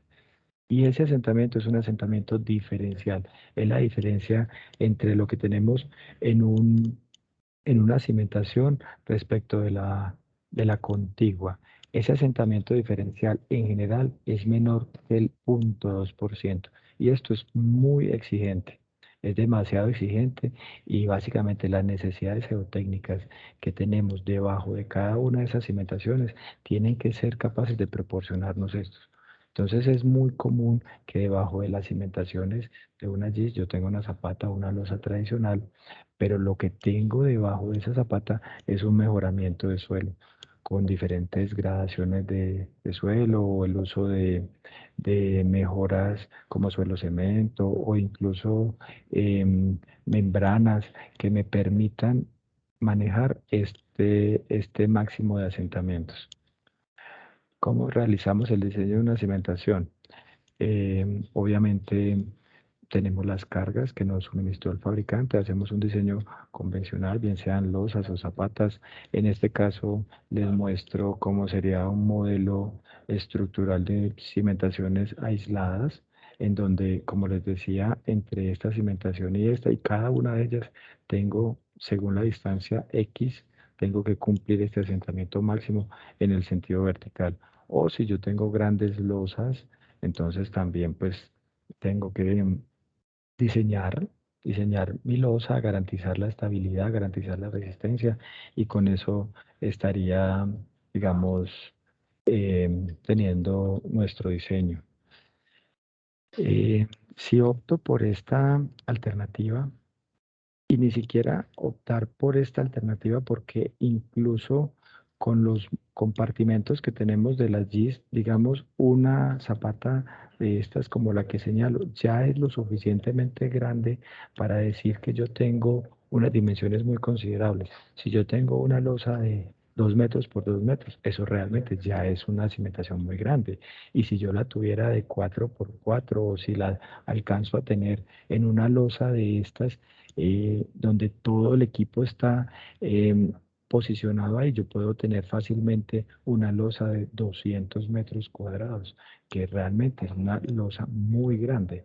Entonces, solo unas últimas advertencias, que ese tipo de losa ya es una losa masiva, una losa que no necesariamente las cargas harán que ella esté condicionada para cierto refuerzo o cierto espesor de concreto. Lo que domina principalmente es la fisuración y el diseño de temperatura de fraguado. Y son dos cosas que muchas veces se omiten. No es revisar la cortante, no es revisar el momento. Estas verificaciones son normales y hay que hacerlas. Al contrario, lo que hay que incluir es, bueno, venga, diseñe juntas para que el constructor, si tiene que vaciar 100 metros cuadrados de losa o 200, pues él no los puede desarrollar todos en una sola sesión. Tenemos que entregarle a él en dónde puedo hacer esas juntas, cómo las puedo hacer sin que la losa se vaya a fisurar. ¿Y eso cómo se logra? Pues realizando el diseño por fisuración. Hay muchos códigos y teorías para realizarlo y realizando un análisis de temperatura de fraguado. A diapositivas atrás les mostré que el fabricante de la JIS entrega una carga que es un poco diferente a las que normalmente ejecutamos, que es la carga térmica. Esa carga térmica se puede incorporar en el diseño del concreto y básicamente es, digamos, la recomendación que estamos acá entregando. Para las losas en general, hay que tener en cuenta la conexión de la malla de tierra, el apantallamiento y eso lo logramos obviamente dejando los espacios. En algunas ocasiones tenemos que incorporar dentro de la losa eh, unas mallas especiales para poder garantizar el apantallamiento o incluso platinas. Y no son necesidades del diseño estructural civil, sino necesidades del apantallamiento y de la puesta a tierra. Básicamente esto es lo que quería proyectarles. Creo que estoy cumpliendo con el tiempo. Si al final tenemos consultas, seguramente lo responderemos al final, ¿verdad? Sí, de acuerdo, Andrés. Pues le Bueno, damos entonces paso a Jorge Jimmy.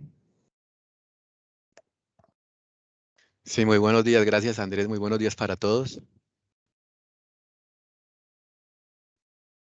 ¿Me escuchan? Voy a compartir entonces la presentación. Sí, Jorge, te escuchamos sin problema. Ok, ahí ya está, ya ven mi pantalla. Sí, Jorge. Ok, bueno, muchas gracias para todos. Muchas gracias también al SIGRE y a HMB por la invitación. En este momento, pues el objetivo es, y por invitación de HMB directamente, quien trabajó con nosotros en el proyecto Interconexión Noroccidental, que acabó de entrar en servicio ahorita en el mes de junio, entramos ya a la última subestación.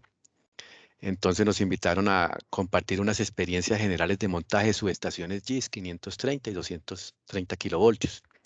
Ese es como el objetivo de la presentación.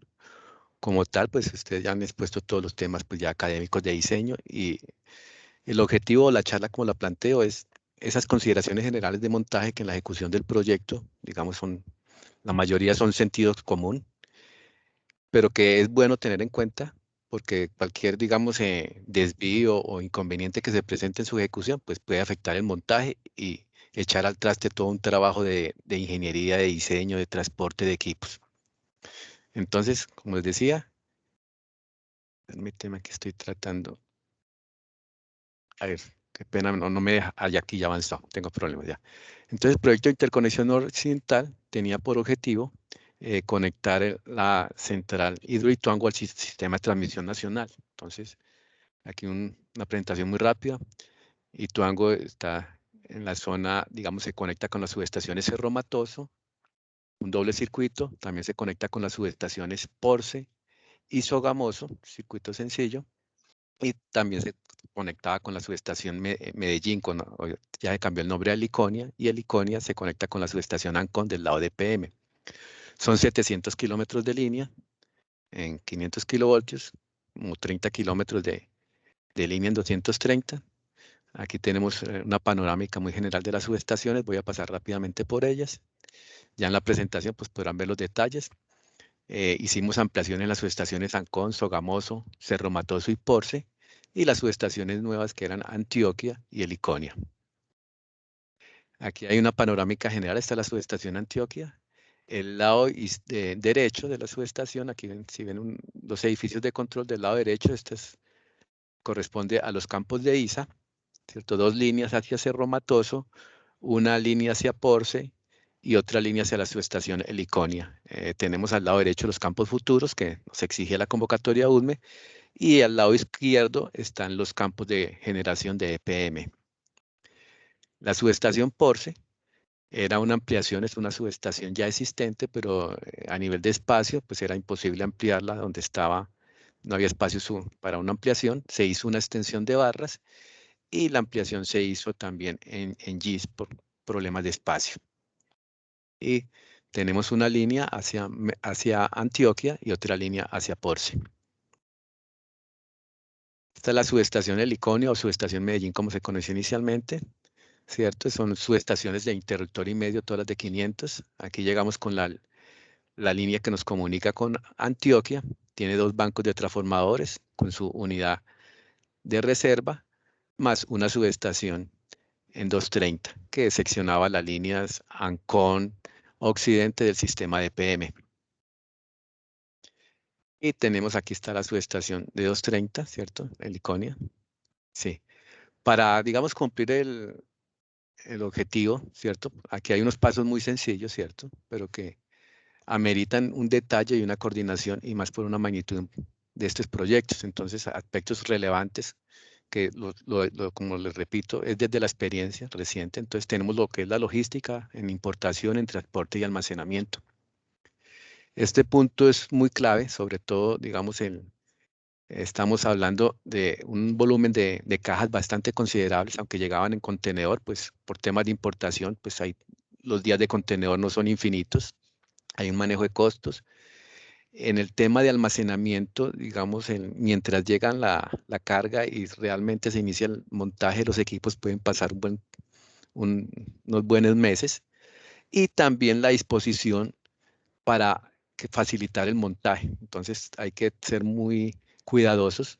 Las subestaciones, como ven, las fotos que les mostraba, los espacios disponibles no son suficientes. Fue necesario conseguir áreas, almacenes, lotes de donde organizar estos materiales y a su vez transportarlos para el montaje. Tenemos también la verificación del estado de las obras civiles construidas, los ejes y la instalación y puntos de anclaje. Son puntos de control para el éxito en el montaje. La etapa de montaje con el ensamble de equipos, ductos y barras. La instalación del sistema de puesta a tierra, como lo veían en la exposición ya en la parte de ingeniería, pues es muy importante. La verificación, todas las conexiones. Hay una etapa también, lo que es el vacío, el tratamiento de gas del SF6 y el llenado, cableado y conexionado, pruebas individuales y funcionales y pruebas de alta tensión y descargas parciales. Estas pruebas como tal están a cargo del proveedor del equipo. Las pruebas de alta tensión y descargas parciales, pues el proveedor, en este caso nosotros trabajamos con ABB, ellos traían su equipo de alta tensión que a su vez servía también para hacer la prueba de descargas parciales y con una persona especialista. Aquí un punto relevante es que la disponibilidad de estos equipos y la disponibilidad del personal especializado no es, digamos, tan fácil. Digamos, tocó reprogramar trabajos de acuerdo a su calendario y ejecución. Entonces, es un punto relevante y muchas veces que, digamos, el manejo se le escapa a uno ya como encargado del proyecto y toca adaptarse a la disponibilidad. En la logística del montaje, aquí pues tenemos un plano típico de cómo se ensambla ya en sitio, pero el volumen importante está, digamos, la atención es en el tema de lo que ya llamamos cajas. En la subestación Antioquia teníamos del orden de 300 cajas.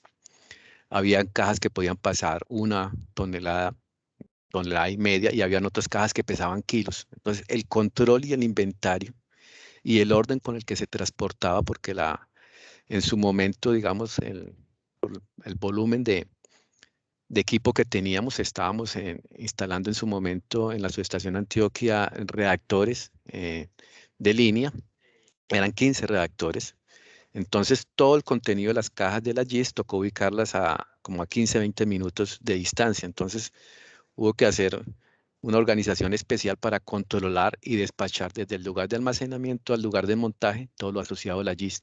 Y esto es un aspecto que en el cronograma, con el contratista de montaje, temas de vigilancia y logística, hay que tener muy detallados para que el montaje no se nos vaya a afectar. Afortunadamente no se nos perdió ninguna caja. Estos ya son detalles, ¿cierto? Aquí están las fundaciones con todas las platinas de puesta a tierra propia que va embebida en la misma fundación y la marcación de ejes y verificación. Todo esto se hace ya, digamos, lo hicimos con un supervisor de montaje de parte de la fábrica para conservar temas de garantía. Este ya son etapas del ensamble y el montaje de las diferentes componentes, ¿cierto? El orden y la marca, pues cada elemento tiene un lugar único en su instalación. Entonces, ahí es donde llamo la atención de que hay que ser, o sea, no es cualquier almacenista el que se encarga de esto, sino es un trabajo de ingeniería bastante detallado para las personas especializadas en montaje. El ensamble, los montajes, los equipos también. Los equipos se hacen una presentación. No se anclan al inicio, sino que se van verificando los puntos y una vez se tiene ya, digamos, el mecano organizado, ahí sí se procede ya al anclaje. Seguimos con el ensamble de ductos y barras, ¿cierto? Esto es un paso a paso. ¿Ya? En cableado y conexionado también nosotros tenemos, digamos, a nivel de fronteras de equipos, esto era un paquete desagregado. Nosotros llegamos hasta el gabinete LSC con el alcance del montaje de la GIS. Entonces, hasta este nivel se hace y se verifican las pruebas funcionales, que llamamos nosotros sistemas secundarios, para que a partir de ya, esta es nuestra frontera ya para integración al resto del sistema de las subestaciones y de control y protecciones. En la instalación de puesta a tierras también hay una rigurosidad en el trabajo. Este es, digamos, verificando que todo esté de acuerdo a como estén las guías de montaje, los planos y a las instrucciones del supervisor de montaje. Un punto importante, y llamo la atención en esto, pues cuando se tiene este tipo de trabajos, no es común contar con las plantas de tratamiento. Nosotros como parte del proyecto se compraron 2 plantas DILO de una referencia Mega, que es de gran capacidad por los volúmenes que se manejaban de SF6 y también los plazos que teníamos. Entonces este es un trabajo especial. El tema también del manejo del gas, evitando al máximo que pues fugas al ambiente, ¿cierto?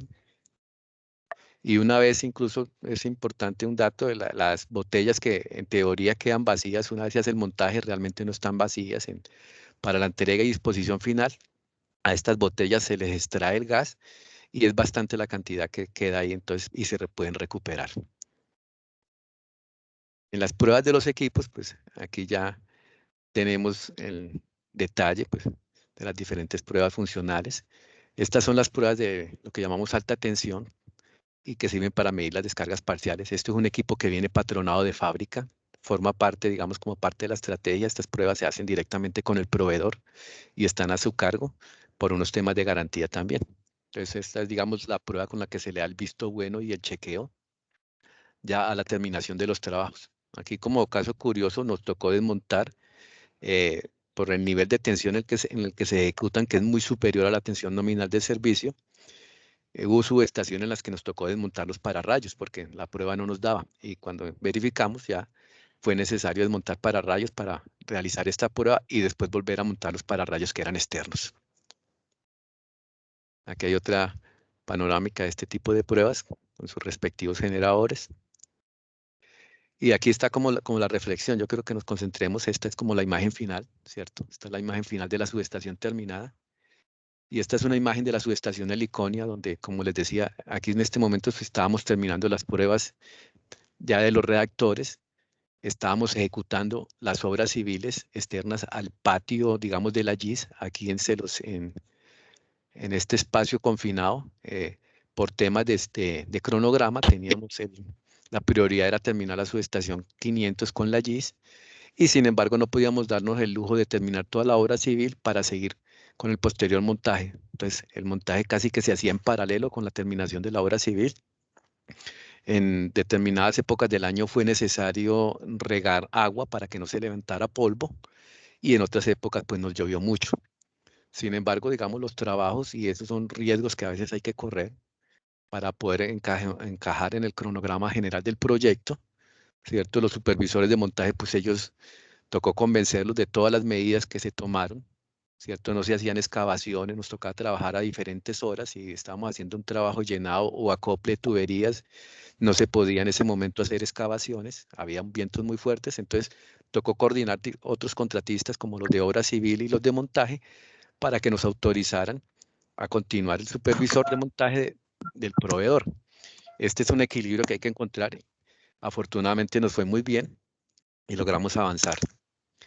Aquí tenemos ya, estos son como ya detalles de la planta de 230, ¿cierto? En el transporte, en la marcación, en la ejecución, la subestación de 230, pues ya está, es una subestación confinada, es interior. Tenemos ya las imágenes, esta sí es una tipo, digamos, mucho más común.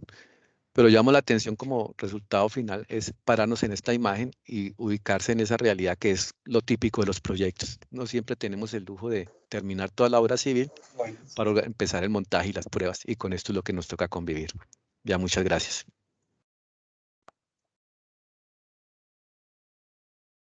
Andrés, te devuelvo el control.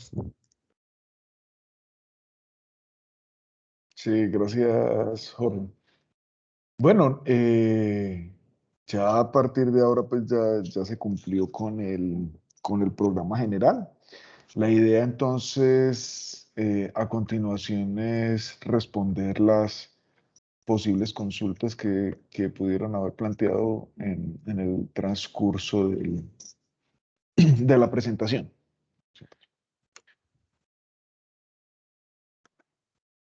Eh, Andrés, acá, si quieres, estoy leyendo las preguntas. ok, dale, perfecto. Ustedes las responden.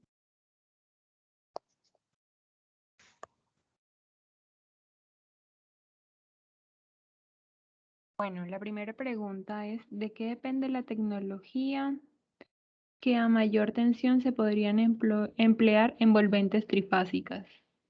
No, o sea, realmente el tema es, o sea, más que no se pueda, es que sea eh, económicamente viable y fácilmente construible, ¿no es cierto? Realmente lo que tenemos en una subestación aislada es pues, el medio aislante que es ese SF6. eh, eh, Las dimensiones de la envolvente se determinan pues por la presión y la diferencia de potencial entre el circuito principal y la misma envolvente. Entonces, realmente es que sea fácilmente construible la subestación, ¿no es cierto? No es una dependencia del gas o de la presión, sino que sea fácilmente construible, montable y transportable sistema. Entonces es por eso que no se ha dado todavía para niveles de tensión muy altos la envolvente trifásica, pero allá iremos pues a medida que avance la tecnología. Listo. Esta pregunta es de Andrés, lo saluda de Hertz y dice que su consulta es, ¿hay una normativa sobre la instrumentación que debe tener implementada una GIS para fines de, monitorización y mantenimiento predictivo, preventivo del aislamiento? Ok, por estándar las subestaciones aisladas tienen solo un tipo de sensor, que realmente es un presóstato, que realmente es un presóstato compensado por temperatura, porque realmente lo que importa pues es la densidad del gas al interior de un envolvente. Pero para simplificar son sistemas pues de sensor de presión, son, tienen por estándar dos límites de tensión desde el punto de vista inferior, o sea, hay un nivel de alarma 1 y a un nivel de alarma 2 o de emergencia para cada una de las envolventes de la subestación y hay un nivel pues de sensor superior cuando es una sobrepresión al interior del envolvente. Entonces ese es el único, digamos que, sensor que se tiene y es para medir realmente el nivel del gas al interior de una envolvente, que lo que mide es qué tanto gas hay al interior y la alarma es si hay algún tipo de fuga del gas al interior pues, de la envolvente, saber en algún momento determinado cuál, pues, las labores, pues, de mantenimiento requeridas, pues, para el rellenado del gas, o si hay una fuga, pues, mucho mayor, pues, el correctivo que sea necesario. Pero realmente el único sensor que se tiene al interior de una subestación es el presóstato. Listo. Muchas gracias. Sandoval Betancourt pregunta, ¿la corrección de aislamiento por altura se debe hacer también a la corriente nominal?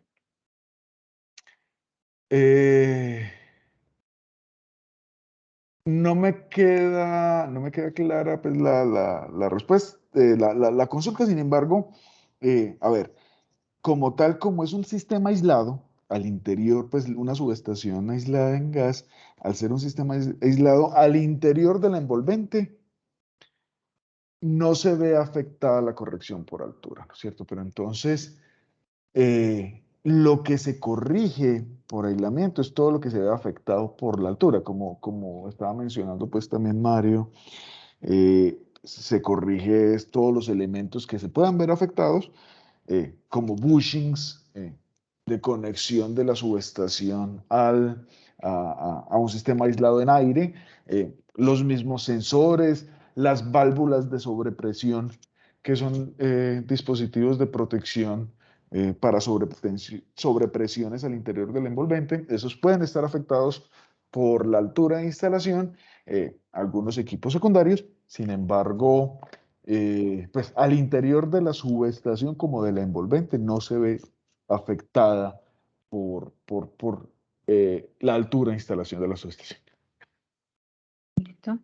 Manuel Ramírez pregunta, ¿algún estándar exige que las unidades GIS incluyan monitoreo de descargas parciales?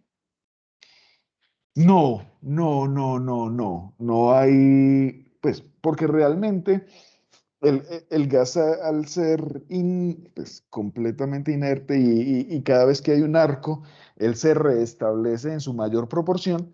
Entonces, normalmente lo que se hace es medir las descargas parciales cuando se pues cuando se hace la primera instalación de la subestación, pero ya en adelante pues no se hace una medida sobre descargas parciales, a menos pues que se detecte alguna anomalía en particular pues del funcionamiento de la subestación, pero no hay una necesidad pues de medir descargas parciales durante la vida útil de la envolvente.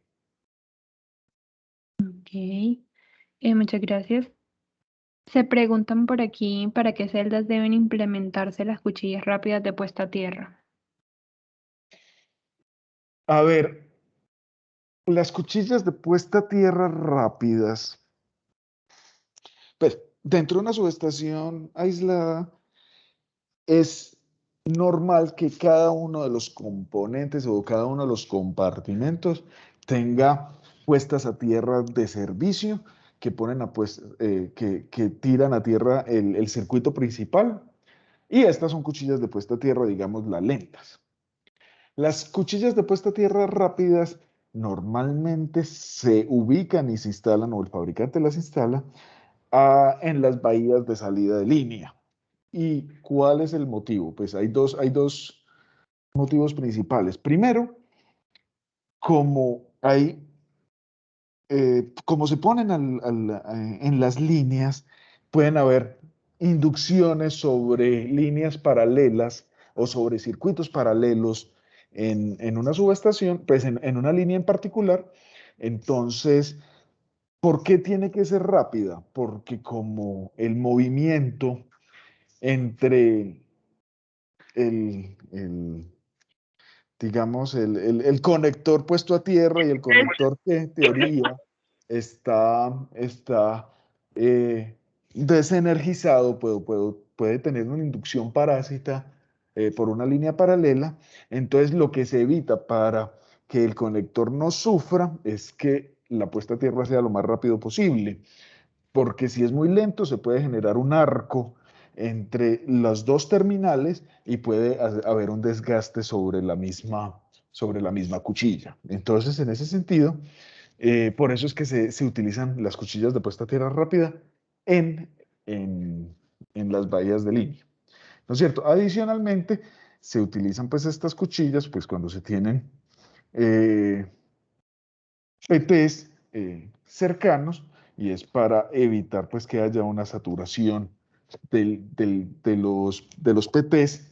Entonces se hace una puesta a tierra lo más rápido posible, ¿no es cierto? Entonces, aunque las puestas a tierra o los seccionadores de puesta a tierra, pues no es que sean lentos, pero las extra rápidas trabajan con un sistema tipo resorte que las hace pues que los contactos se cierren lo más rápido posible, pues en cuestión de milisegundos.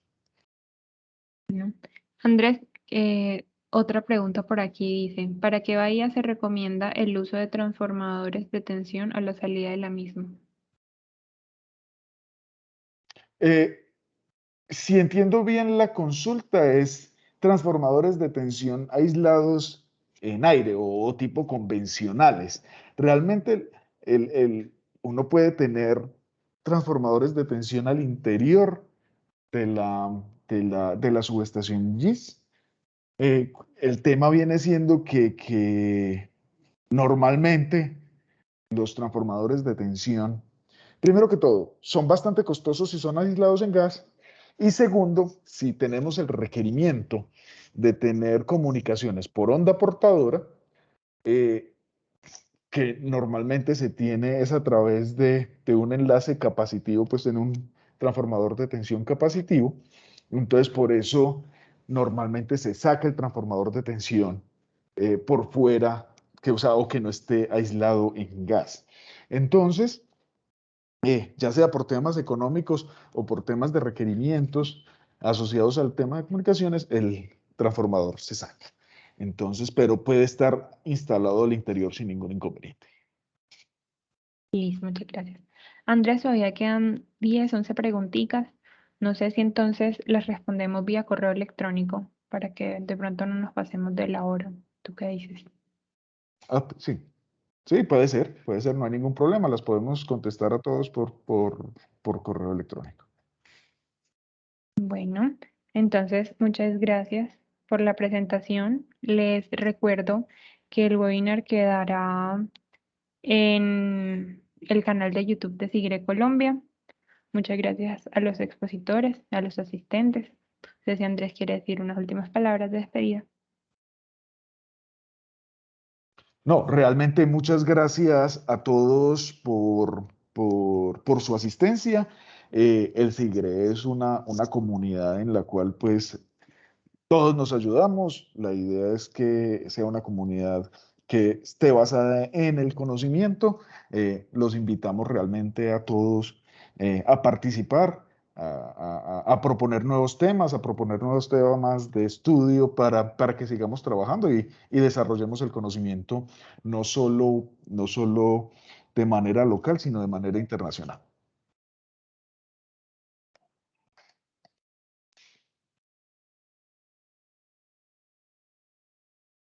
Bueno, muchas gracias.